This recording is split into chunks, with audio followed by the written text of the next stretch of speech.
The twofold purpose of the law. The law has a twofold purpose. One purpose is civil. God has ordained civil laws to punish crime. Every law is given to restrain sin. Does it not then make men righteous? No. In refraining from murder, adultery, theft, or other sins, I do so under compulsion because I fear the jail, the noose, the electric chair. These restrain me as iron bars restrain a lion and a bear. Otherwise, they would tear everything to pieces. Such forceful restraint cannot be regarded as righteousness, rather as an indication of unrighteousness. As a wild beast is tied to keep it from running amok, so the law bridles mad and furious man to keep him from running wild. The need for restraint shows plainly enough that those who need the law are not righteous, but wicked men who are fit to be tied. No, the law does not justify. The first purpose of the law, accordingly, is to restrain the wicked. The devil gets people into all kinds of scrapes. Therefore God instituted governments, parents, laws, restrictions, and civil ordinances. At least they help to tie the devil's hands so that he does not rage up and down the earth. This civil restraint by the law is intended by God for the preservation of all things, particularly for the good of the gospel, that it should not be hindered too much by the tumult of the wicked. But Paul is not now treating of this civil use and function of the law. The second purpose of the law is spiritual and divine. Paul describes this spiritual purpose of the law in the words, because of transgressions, i.e., to reveal to a person his sin, blindness, misery, his ignorance, hatred, and contempt of God, his death, hell, and condemnation. This is the principal purpose of the law and its most valuable contribution.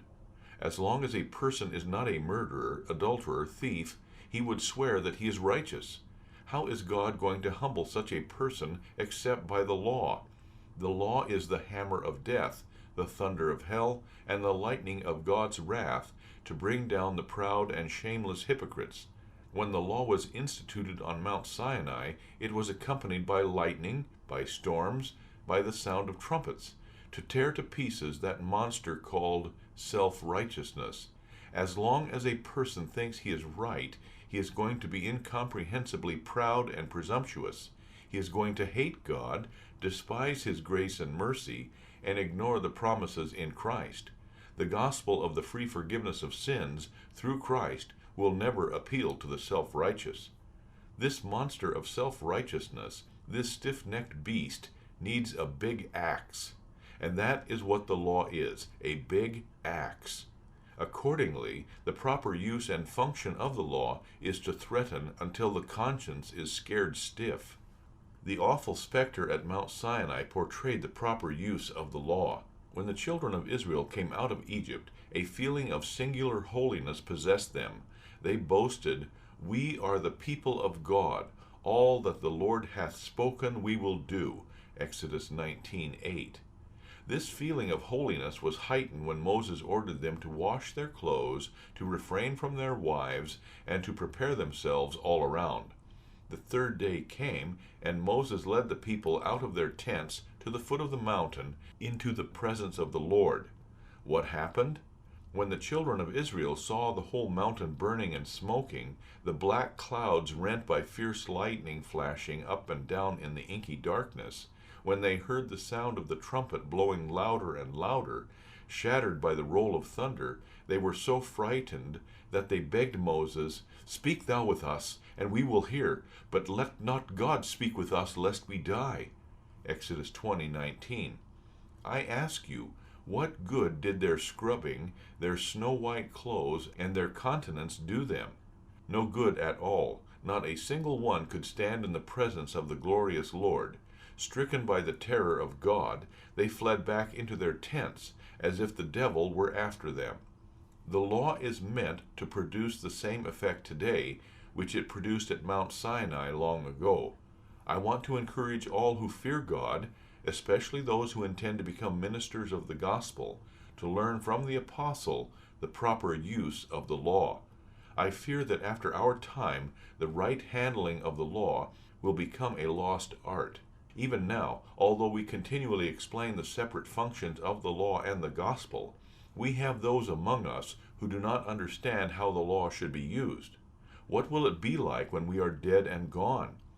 We want it understood that we do not reject the law as our opponents claim. On the contrary, we uphold the law.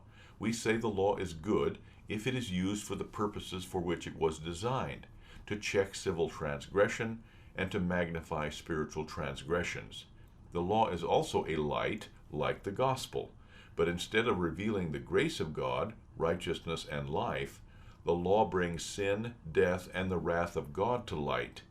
This is the business of the law, and here the business of the law ends, and should go no further.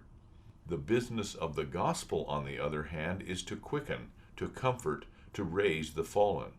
The gospel carries the news that God, for Christ's sake, is merciful to the most unworthy sinners, if they will only believe that Christ by his death has delivered them from sin and everlasting death unto grace, forgiveness, and everlasting life. By keeping in mind the difference between the law and the gospel, we let each perform its special task.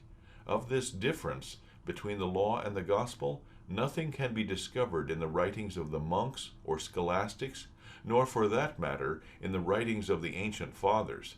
Augustine understood the difference somewhat. Jerome and others knew nothing of it. The silence in the church concerning the difference between the law and the gospel has resulted in untold harm.